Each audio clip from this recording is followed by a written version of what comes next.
నిజంగా అనిపిస్తుంది ఒక్కోసారి ఏంటంటే, ఈరోజు ప్రవీణ్ అన్న చనిపోయారు ఒక పక్కన అనేక మంది దైవజనులు బాధపడుతున్నారు.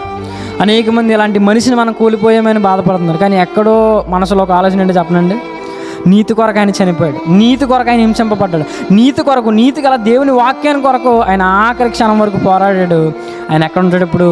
నెమ్మది పొందే స్థలంలో ఆయన ఉంటాడు. ఖచ్చితంగా నెమ్మది పొందే స్థలంలో ఉంటాడు. ప్రభు దగ్గర ఆయన ఉంటాడని చెప్పి మనసులో ఎక్కడో ఒక సంతోషం కూడా.